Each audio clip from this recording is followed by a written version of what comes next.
నేను చెప్తాను ఒప్పుకుంటున్నాను, మీరే చేయించండి. అరే ఎవరు చేయరండి, మీరే చేయించండి. నేను చెప్తాను, దాని గురించి చెప్తాను. నాకు అనుమానాలు ఉన్నాయి. అన్నయ్య బహిరంగంగా ఒక ఉన్నతాధికారి మీ తాట తీస్తాం, మీ విరగ తీస్తాం, మిమ్మల్ని లావిప్పుతా అన్నాడు అన్న తర్వాత ఈ సంఘటన జరగడానికి ఏమైనా లింక్ ఉందా అని నా ప్రశ్న. ఇప్పుడు నేను ఒక్కటే రవి అంటే ఈ తెలంగాణలో హైదరాబాద్ లో ఇంట్లో పండుకోవాలంటే భయాందోళన గురుండాలా? ఏం ఆయన పొరపాటునో తెలుసో తెలియకో తప్పు చేసినా కూడా, మర్డర్ చేసినా కూడా తీసినటువంటి సినిమాలను మీరు ప్రోత్సహిస్తున్నారు. అరే నేషనల్ అవార్డు వచ్చినప్పుడు ఏముండన్నా మాట్లాడక రాజకీయ నాయకుడిగా మాట్లాడకు. నువ్వు చూడు, నా గురించి తెలవక మాట్లాడుతున్నావు, నా గురించి తెలియక మాట్లాడుతున్నావు అంటున్నా. ఇప్పటికి కూడా మర్చి మాట్లాడుతున్నావు. పోలీస్ అధికారులను గౌరవించు, అందరిని గౌరవిస్తా, విమర్శిస్తా. ఏం వాళ్ళు పోలీసు అయితే నేను ఒక్క నిమిషం, నేషనల్ అవార్డు వచ్చినందుకు గుండాలకు, రౌడీలకు, స్మగ్లర్లకు అవార్డు ఇస్తారని ప్రశ్నించిన, కావాలంటే వీడియో చూడండి. ఒక సబ్మిషన్ నిన్నటి రోజున ఒక సస్పెండ్ అయిన అధికారి ప్రెస్ క్లబ్ వేదికగా తోలు తీస్తాం, టాటా తీస్తాం, ఇప్పుడు నిలబెడతాం, ఒక డిఎస్పీ ఆయన సస్పెండ్ దొబ్బేయాల నీ ఆధార్ కార్డు ఏంది అని ఎందుకు ఇటువంటి ప్రాంతీయ తత్వాన్ని మళ్ళీ ఎందుకు రెచ్చగొడుతున్నారు? అదొక పాయింట్. ఆ పాయింట్ బేస్ మీద వాళ్ళు మాట్లాడే ఈ రోజు ఓయూ జేఏసీ పోయి అటాక్ చేయడము, ఈ రెండు ఇన్సిడెంట్లు చూస్తే, అంటే నేను మున్నూరు రవి గారికి క్లియర్గా చెప్తాను, మీరు అంటున్నారు మీరు తెలంగాణని ఇండస్ట్రీని వదులుకోదు, ఇది ఒక కాంగ్రెస్ పార్టీ, మేము తెలుగు ఇండస్ట్రీని మేము దగ్గర తీర్చినాము, అప్పుడు చెన్నై నుంచి అన్ని స్టేట్మెంట్లు వస్తున్నాయి అంటే మీరు దెబ్బ కొట్టి మెడిసిన్ రాస్తున్నారా లేకుంటే ఎట్లా? మరి ఇప్పుడు నిన్నటి రోజున ఆయన ఒక ఇన్సిడెంట్ కనబడుతుంది. ఈ రోజు ఇండస్ట్రీ మొత్తం ఎక్కడ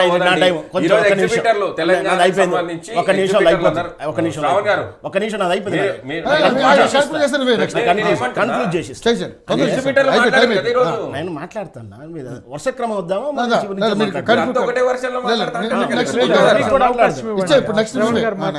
రైట్. అయితే నేను అనేది ఏంటంటే ఇప్పుడు జరిగే కానీ రాద్దాంతా కూడా ఎందుకు జరిగిందంటే పోలరైజ్ అయిందని చెప్తున్నాను. అసలు కోర్టు పరిధిలో ఉన్నటువంటి అంశం తాలూకు వీడియో క్లిప్పులు బయటకి ఎట్లా వస్తాయి? ఎడిటెడ్ అయ్యి ఎందుకు వస్తాయి? ఒకవైపు నుంచి ఎందుకు? ఫుల్ వీడియో పెట్టండి, దమ్ముంటే ఫుల్ వీడియో పెట్టండి, అప్పుడు మీలో నిజాయితీ బయటపడుతుంది. మీ ఇష్టం వచ్చిన పోలరైజ్ చేసుకొని సోషల్ మీడియాలో ఇష్టం వచ్చిన వీడియోలన్నీ కూడా ఎడిటెడ్ వీడియోలు అంటారు. ఫుల్ ఎడిటెడ్ ఏమండి? వాళ్ళు పెట్టిన పోస్ట్ ఏంది? అమ్మాయి చనిపోయింది, ఒక రేవతిని చనిపోయింది, అల్లు అర్జున్ భార్యతో కూర్చొని సినిమా చూస్తున్నాడు, పాప అపస్మార్కిస్తుంది, ఆయన పాపతో సినిమా చూస్తున్నాడు. వీటికి వాటి కంపేరింగ్ షాడీజం అన్నారండి అది. అంటే ఆ పాప చచ్చిపోతే దీని పాపను ఎమ్మడి చంపేసుకోవాలన్నా? ఏమండి షాడీస్టులు కదా, ఏమి సోషల్ మీడియా అది కిరాయి మూట అది. ఫైనల్ చెప్పండి, దీని వెనక చంద్రబాబు నాయుడు కుట్ర ఉంది, రేవంత్ రెడ్డి గారు ఆయన కనుసన్నల్లో నడుస్తున్నాడు, ఇండస్ట్రీని మొత్తం ఆంధ్రాకి తరలించే కార్యక్రమం జరుగుతూ ఉంది, తెలంగాణ ఆంధ్ర ఫీల్డ్కి తీసుకొచ్చారనేది ప్రధానంగా శ్రవణ్ లాంటి వాళ్ళ అంటే ఆయన పొలిటికల్ అనలిస్ట్గా, సీనియర్ జర్నలిస్ట్గా ఆయన అలాంటి వాళ్ళు చాలామంది విభేదిస్తున్నటువంటి అంశం ఇది. సో దీన్ని ఏ విధంగా చూస్తారు?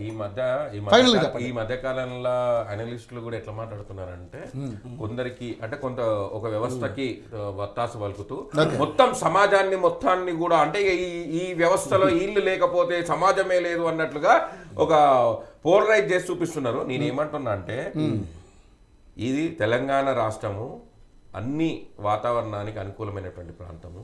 సినిమా ఇండస్ట్రీ 1,00,000 కోట్ల రూపాయలు వాళ్ళకి ఇచ్చి విజయవాడలో, విశాఖపట్నంలో మీకు ఫిలిం సిటీలు కడతాం, ఒక 2,00,000 ఎకరాల్లో కడతాం అన్నా కూడా ఎవరు ఓరండి, ఒక్కరు కూడా ఓరు. గుర్తుపెట్టుకోండి, ఇక్కడ ఇది అనుకూలమైనటువంటి ప్రాంతము, ఈ ప్రాంతానికి ఎవరు ఓరు.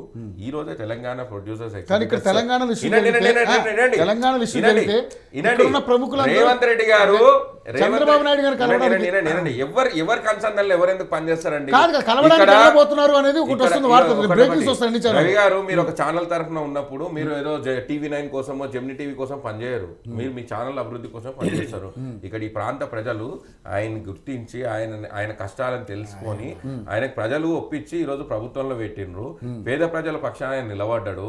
ప్రతి పేదోడు కూడా సినిమా చూసేటట్లుగా ఈ రోజు నిర్ణయం తీసుకున్నాడు. మీకు సినిమా ఇండస్ట్రీ ఈ రోజు బతకడానికి మీకు మార్గం మార్గం చూపించిండు. మీరేమన్నా సినిమా హీరోలు అంటే దేవుళ్ళ మీరేమన్నా మేము ఏడన్నా ర్యాలీలు చేస్తాం పర్మిషన్ లేకుండా చేస్తాం అంటే ఒక పద్ధతి ఉంటుంది, దేనికైనా కూడా పద్ధతి ప్రకారంగా ఉండాలి, మానవీయ కోణం ఉండాలి, మానవత్వం ఉంటుంది. అదే నాకు నిద్ర వస్తలేదు నేను చెట్టు కింద కూర్చున్నా అంటే అరే నీకు డబ్బులు ఉన్నాయి ఏడన్నా అవుతారు వెయ్యి.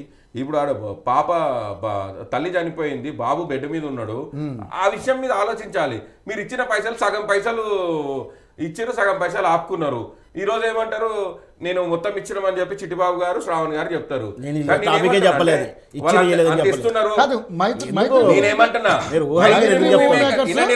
50 లక్షలు ఇచ్చారు. అల్లు అరవింద్ గారు ప్రెస్ మీట్ లో ఏం మాట్లాడినరు సార్, మీ మంత్రి గారితో కలిసి 50 లక్షలు ఇచ్చారు సార్. నేను ఏమంటున్నా అంటే ఆయన ఏమన్నాడు ప్రెస్ మీట్ లో, అల్లు అరవింద్ గారు అంటే అల్లు అర్జున్ గారు నాయనే కదా, ఆయన ఏమన్నాడు ఏమంటున్నా ఇక్కడ మిమ్మల్ని మీకు గౌరవిస్తున్నారు, సినిమా ఇండస్ట్రీని కాపాడుతున్నారు, ఈడ తెలుగు ఇండస్ట్రీ బతకడానికి ఇక్కడ అనువైన ప్రాంతం హైదరాబాద్, ఇక్కడ నుంచి మిమ్మల్ని ఎవరు పొమ్మని చెప్పలే, ఇంకా మీ సినిమాలు నడవడానికి ఎక్కువ మంది పేద ప్రజలకు కూడా వాళ్ళకి సినిమా ఆనందం కలగాలి అని చెప్పి ఈడ ఒక నిర్ణయం తీసుకున్నారు, మంచి నిర్ణయం తీసుకుని దాంతో మీ తెలంగాణ సినిమా ఎగ్జిబిటర్లు వాళ్ళందరూ కూడా ఆస్వాదించారు.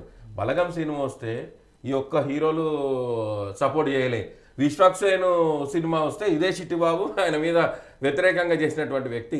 వీళ్ళంతా ఏం తెలుసా, ఇక్కడ ఒక రకమైన పాలిటిక్స్ చేసి దీన్ని ఒక రకంగా తీసుకుపోయి వాళ్ళకి సంబంధించి అల్లు అర్జున్ ఏమంతండి ఏమంతగానం సినిమా హీరోయిజం ఉంది, అంతకంటే మంచి వాళ్ళు తెలంగాణలో లేరా? స్క్రిప్ట్లు రైట్ అన్నేమో తెలంగాణ వాడు పనిచేయాలి, 24 frames లా 23 frames అంతా తెలంగాణ వాడు పనిచేయాలి. ఒక్క ఫ్రేమ్ యాక్టింగ్ చేసేది వచ్చి ఆడు ముంగట వచ్చి నిలబడి ఊగిపోయడానికి ఇచ్చిన స్క్రిప్ట్ చదవడానికి రానోళ్ళు వీళ్ళ సినిమాలు చూసి మేము వాళ్ళని పెంచి పెద్ద చేసి హీరోలను చేసి మా ప్రాణాలు పోగొట్టుకోవాలి. ఇదా అండి ఇక్కడ మేము కాపాడుతున్నాం. ఈ ప్రాంతంలో ఇదే ప్రాంతం నుంచే కదా చిరంజీవి ఈ రోజు పెద్ద ఎత్తున డబ్బులు వచ్చినాయి, ఈ రోజు గొప్పగా అయిండు. ఇదే ప్రాంతంలో కదా బాలీవుడ్ అందరు వచ్చి కూడా సినిమాని చూసి ఎంజాయ్ చేసి డబ్బులు సంపాదిస్తున్నారు. ఈరోజు సల్మాన్ ఖాన్, షారూక్ ఖాన్ అందరికి ఈడ ప్రైవేట్ ఇండ్లు ఉన్నాయి. ఈడ అంటే ఇక్కడ అనువైన ప్రాంతం కాబట్టి ఈడ వచ్చి ఉంటున్నారు, ఈడ బతుకుతున్నారు. ఈడ రామోజీ ఫిల్మ్ సిటీకి వచ్చి సినిమాలు చేసుకుంటున్నాడు. సోను సూద్ నెలల 22 రోజులు ఇన్నే ఉంటున్నాడు. అంటే ఇక్కడ అనువైన ప్రాంతం, ఇక్కడ నుండి ఎవరు బొమ్మని చెప్తలేరు. ఇంకా మీకు కావాలని అన్నందుకే ఇక్కడ మీ సినిమా ఇండస్ట్రీ అభివృద్ధి చెందాలి అని చెప్పి అత్యంత విలాసవంతమైనటువంటి ప్రాంతంలో మీకు లీజుకు భూములు కూడా ఇచ్చింది. లీజుకు భూములు ఇచ్చింది. దమ్ముంటే అందులో 100 గజాలు ఎవరైనా పేదవానికి ఒక ఇల్లు కట్టియండి. మీరు ఇదే మాట్లాడుతున్నారు. ఇప్పుడు మరి మీరు చెప్పండి మేధావులు, అల్లు అర్జున్ కి ఇచ్చింది ఎమ్మెల్యేలు కూడా ఇచ్చారు కట్టేయమని చెప్పండి. నేను ఈ టాపిక్ మాట్లాడుతుంటే ఇంకో టాపిక్ ఏ మాటలండి లీజుల గురించి మాట్లాడండి. మీరు ఎంకరేజ్ చేసాడు ఆత్మాభిమానం దెబ్బతిన్నట్టు విమర్శించడం ఏంటండి? ఆత్మాభిమానం విమర్శించొద్దు. మీరేం మాట్లాడుతున్నారు? ఇంకొక రాజకీయ నాయకుడిగా మాట్లాడుతున్నారు, తెలంగాణ వాదిగా మాట్లాడండి. తప్పు తప్పు తప్పు నువ్వు ఉద్యమకారుడిగా ఆయన ఆత్మాభిమానాలు ఎవరినైనా ఆత్మాభిమానాలు చంపొద్దు, ఆత్మాభిమానం చంపొద్దు, ఆత్మాభిమానాలు చంపొద్దు. నేనేమంటున్నా, నువ్వు ఒక జర్నలిస్ట్ గా తప్పు చేశారని చెప్పాలి. ఒకటే టాపిక్ ముఖ్యమంత్రి నేనేం చెప్తారు? నేనేం మాట్లాడా నాకు తెలుసు, నాకు విచక్షణ తెలుసు. ముఖ్యమంత్రి వచ్చినాకనే మీ జర్నలిస్టులకు ఎన్నో రోజులు ఏమొచ్చి మాట్లాడితే లాగులో తొండలేస్తా అన్నాడు, మాట్లాడితే లాగులో తొండలేస్తా చక్కగా చేస్తా అన్నాడు. పాయింట్ సబ్మిట్ చేస్తా వీళ్ళిద్దరి మధ్యలో. రవి గారికి ఒకటి గుర్తు చేస్తున్నా, ముఖ్యమంత్రి అనకండి, ఆయనకు హోంమంత్రి కూడా, అది కూడా గుర్తు పెట్టుకోండి.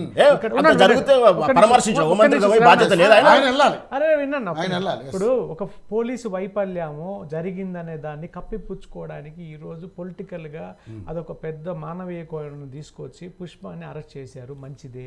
పుష్ప తప్పు చేశారు, మంచిదే. కోర్టులో ఉన్నటువంటి విషయాన్ని, కోర్టులో జరుగుతున్నటువంటి ఈ సందర్భాన్ని మ్యాటర్ అంతా కూడా కోర్టుకు వెళ్ళింది, కోర్టు శిక్షిస్తుంది.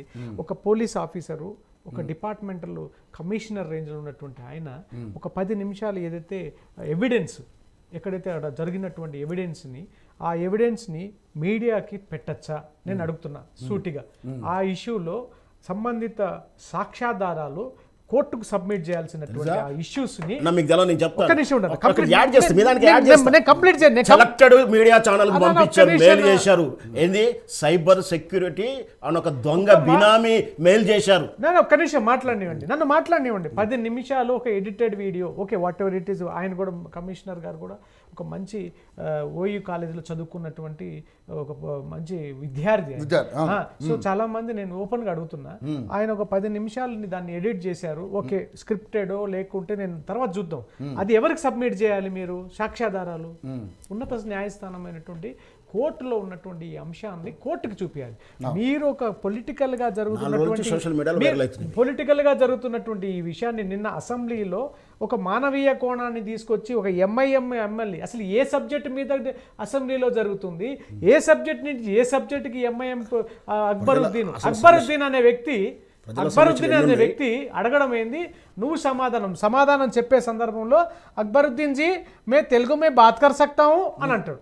అంటే స్పీకర్ని అడగాలనా ఆయన అడగాలి. సో ఇవన్నీ చాలా పాయింట్స్ ఉన్నాయి. ఇవన్నీ కూడా మీడియా వేదికగా రేవంత్ రెడ్డి దొరికిపోయిండు. అంటే నేనేమంటానంటే రేవంత్ రెడ్డి ముఖ్యమంత్రి, కానీ పోలీసుల వైఫల్యాన్ని కప్పిపుచ్చుకునే క్రమంలో పోలీసుల తప్పిదానాన్ని కవర్ చేసే తన నెత్తికేసుకొని ఈరోజు పుష్ప అనే ఒక పెద్ద పుష్ప 2 సినిమాకి సంబంధించినటువంటి ఆ ఎపిసోడ్ని తన నెత్తినేసుకుని ప్రజల్లో కూడా సపోర్ట్ ఉండొచ్చు. ఎందుకంటే ఇది పోలీసులకి జరిగినటువంటి వైఫల్యాన్ని ముఖ్యమంత్రి ఈరోజు స్వచ్ఛందంగా తీసుకొని ఈరోజు అల్లు అర్జున్ అరెస్ట్ చేసిన ప్రజల్లో, కానీ ప్రజల్లో అది రాను ఎపిసోడ్లు చర్చ ఏమవుతుందంటే డిఫరెంట్ ఒక డిఫరెంట్ ఇష్యూ అవుతుంది. ఆంధ్ర తెలంగాణ ఇష్యూ వస్తుంది, ఇండస్ట్రీ అక్కడ గెలిపే ఇష్యూ వస్తుంది, రకరకాల ఇష్యూస్ బయటకు వచ్చేస్తున్నాయి. దీనికి ఫుల్ స్టాప్ పెట్టండి.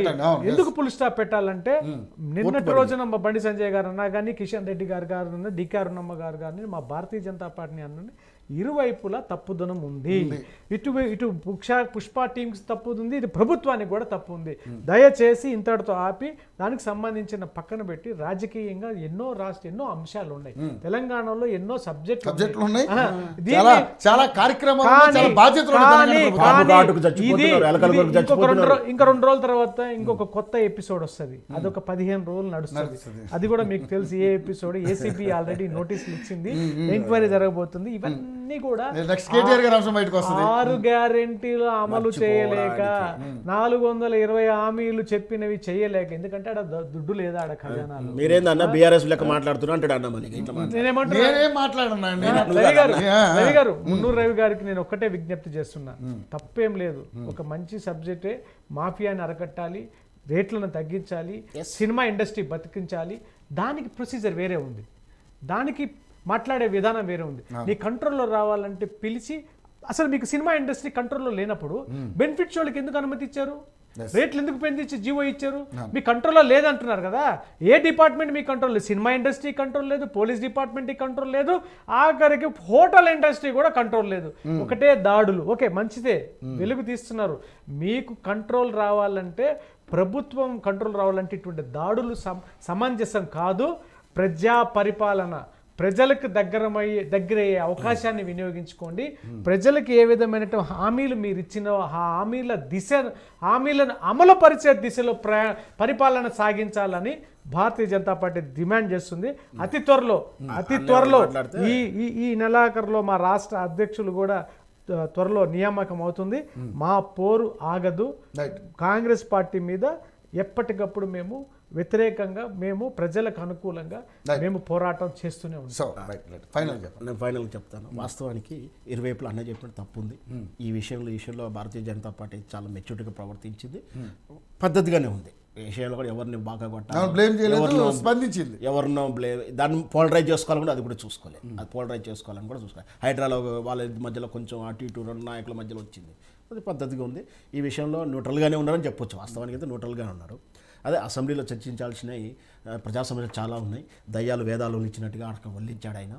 పాముగాడి చచ్చిపోతున్న గురుకుల విద్యార్థులు, ఇవన్నీ మరణించినప్పుడు కొండగట్టులో బస్ యాక్సిడెంట్కు సీఎం కేసీఆర్ వెళ్ళలేదని విమర్శించిన ఆయనే ఈరోజు హోమ్ మినిస్టర్కి వెళ్ళకపోవడం, ఎప్పుడైతే పరామర్శ యాత్ర ప్రారంభం కాగానే